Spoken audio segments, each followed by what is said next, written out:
Hello, this is Dana Arcuri, author, speaker, survivor, advocate, and certified trauma recovery coach from danaarcuri.com. Thank you so much for joining me today. If you are new to my channel, please hit the subscribe button so you don't miss any new content. And if you are returning, welcome back. I hope you're having a lovely day. Today's message is called 10 Things a Narcissist and Flying Monkeys Fear You Will Do. They are terrified of you. Oh, yes, they are. So the narcissist and the flying monkeys are absolutely terrified of what you will do, what you will say, and they are mostly fearful of the truth. So no matter how they twist and fabricate facts, the truth will always come to light. And I'm going to start this video with a lovely message from the most empowering woman I know, Brene Brown. She speaks a lot about transparency, vulnerability, and authenticity. And so she says, when I look at narcissism through the vulnerability lens, I see shame-based fear of being ordinary. I see the fear of never feeling extraordinary enough to be noticed, to be lovable, to belong, and to cultivate a sense of purpose. And now let's get started on the 10 things the narcissist and flying monkeys are fearful that you will say and do. And so they despise and are terrified of confrontation. The narc and flying monkeys are afraid of you confronting them with facts, with evidence. And boy, oh boy, do we have a lot of evidence through the years. They can't stand when you call them out on their bad behaviors. Number 2, the narcissist and the flying monkeys are very scared of you catching on to them. They are afraid of you discovering their covert tactics of manipulation, gaslighting, and abuse. They do not like it one bit when you educate yourself about many different things. So there's a long list. I'll give a few. When you educate yourself about narcissistic personality disorder, when you do some research and you find out about the signs of narcissistic abuse and or psychological abuse and manipulation, they do not like it when you go on a healing journey and you start seeking emotional support, when you are doing the hard work of the trauma recovery, and they don't like any of this. Number 3, the narc and flying monkeys are terrified of truth seekers and whistleblowers. That's right, you and me. The narcissist and flying monkeys are very, very intimidated, like highly terrified of truth seekers and whistleblowers. They have something to fear because we are going to shed the light on the darkness. We're not going to keep the family secrets. We're not going to be bullied into silence, and we're not going to play their mind games. And so if you are a truth seeker, an empath, a highly compassionate person, a whistleblower, a scapegoat, the black sheep of the family, if you are this extremely confident person who calls out exactly what is going on, and that means what's going on with the flying monkeys and the narc, they are terrified of this. They will go to great lengths to silence you. Next is number 4. They are so fearful that they cannot bully us into silence anymore. We know that they'll spend a lifetime silencing us, manipulating us, shunning us, judging us, criticizing us, and discrediting us. However, they are terrified when their little tactics of bullying and harassment and stalking and smear campaigns and retaliation don't work anymore. And so then they don't know what to do. See, all they know is how to be a toxic, abusive, evil person. They don't know what to do when you go no contact, when you go gray rock, when you are estranged from them.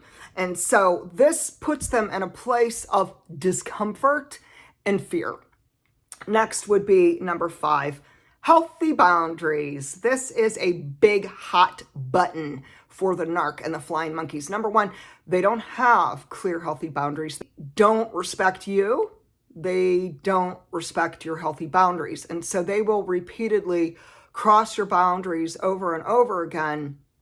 And so all I could say about that is stand firm in your boundaries. You have these boundaries in place for a good cause and a good reason. Stand up for your boundaries. Don't bow down to the narc and flying monkeys. Next, number 6. So the narcissist and the flying monkeys are very fearful of rejection and the lack of attention. Now, this one's especially the narc. You remember, they want to be the center of attention. They are very egotistical. They love themselves. And so they're frightened that you will gray rock them. They're frightened that you may cut ties with them. They are really extremely highly disturbed when you stop confiding in them. So when you no longer talk to them or confide in them, especially on a weekly or daily basis, they will become disgruntled. They may actually lash out at you and have an emotional meltdown. And so when you no longer give them attention, and when you practice either the gray rock method, or you are no longer falling for their crazy making tactics, maybe you rejected them. Maybe you're like, I don't want any part of this, and I don't want any part of you, and our relationship is over.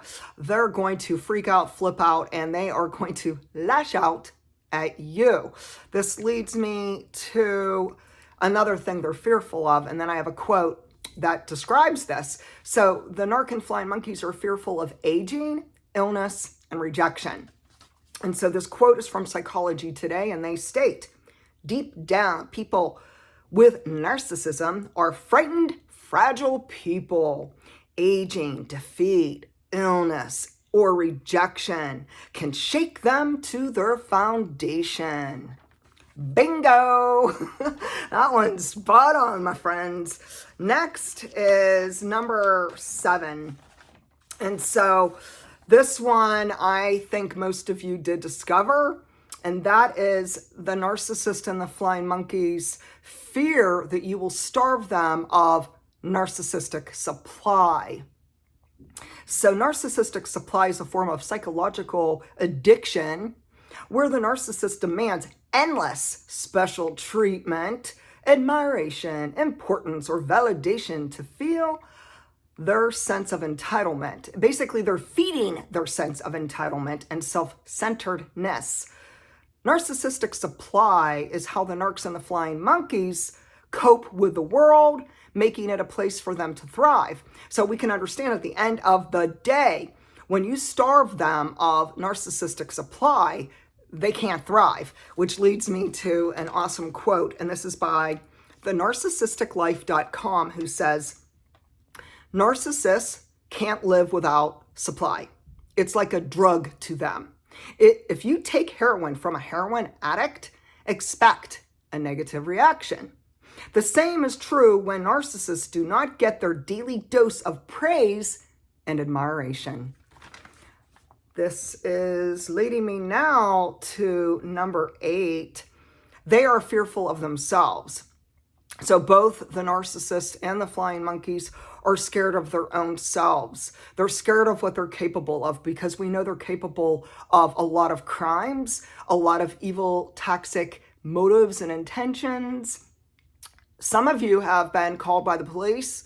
Maybe the police came knocking on your door. Maybe they filed false accusations and, illegal reports about you. And so they are fully aware of their vindictive, violent behaviors. They fear a mental breakdown and landing in a psychiatric hospital. They fear that they're losing their minds and they're going insane. And we already know that they're not mentally stable. And so this just is like a vicious cycle for them, which leads me to number 9. The narcissist and the flying monkeys are terrified of you exposing them publicly. The narcissist and flying monkeys are so anxious and terrified about you exposing them to the public. And so for you, it could be different. It might be at a family gathering, you speak about what happened to you and what the narcs and the flying monkey did to you. It could be also that you wrote a blog, maybe you wrote an article, maybe you shared things on social media like Facebook, Twitter, etc., etc. So the narc and flying monkeys, they fear public humiliation. They are scared of their friends, family, neighbors, coworkers, and their community to find out about the facts and the truth involving them and everything that they have done to you. Freaked out that they no longer have control over you, and they're also extremely terrified about the long-term ramifications or legal repercussions for abusing you. Number 10, the flying monkeys and the narcissist are the most fearful of you going no contact or estranging from them. So they dread the day you cut the ties. They dread the day that you go full no contact. They are so fearful and terrified when you become estranged to them. They won't get narc supply anymore. They won't have anyone to pick on anymore. And they become a basket case when you cut them out of your life. The narcissist and the flying monkeys are terrified of you rebuilding a brand new life without them in it. They fear that you will be more happy without them, which you will. They fear that you will be peaceful, successful, and that you will heal your traumatic experiences, including narcissistic abuse. And lastly, they are terrified that you will find someone else who will treat you kind and warm and gentle and compassionate and loving you unconditionally. And especially if you were in an intimate relationship, maybe it's a ex-boyfriend, girlfriend, intimate partner, ex-spouse who was the narc. Oh, they are terrified that you will find someone who will treat you like a princess or a king. They fear that you will be loved and you will be treated so beautifully. And that is something that highly disturbs them. So out of the 10 things that the narcissist and the flying monkeys fear the most, which one do you relate to? So there's 10. Which ones really hit home for you? What do you think the narcissist and the flying monkeys are terrified that you will say or do? So share your comments down below and understand that there is life after narcissistic abuse. It's been 4 years for me, and I am doing the healing recovery work. I have done a lot of research. I have done a lot of emotional support work, meaning I work with people such as certified trauma recovery coaches, a trauma-informed licensed therapist. I work with healers. I work with people who do energy work and all kinds of holistic modalities. And in these 4 years, I guarantee I'm not the person who I used to be back in 2018 when I first went no contact with my narcissistic mother and flying monkey siblings. I'm a different person today. That older version way back there, oh, she doesn't exist. I am now a confident, empowered, thriving person. And that is why I believe it's so important for me to shed the light on the darkness of narcissistic abuse and psychological abuse, and to be there to advocate and support others who are going through very similar experiences as myself. Please keep the comments going down below. Share what you resonate with in this message today. Like this video, subscribe to my channel, and if you are interested in working with me as a certified trauma recovery coach, reach out to me at danaarcuri.com. Thank you and have a beautiful day.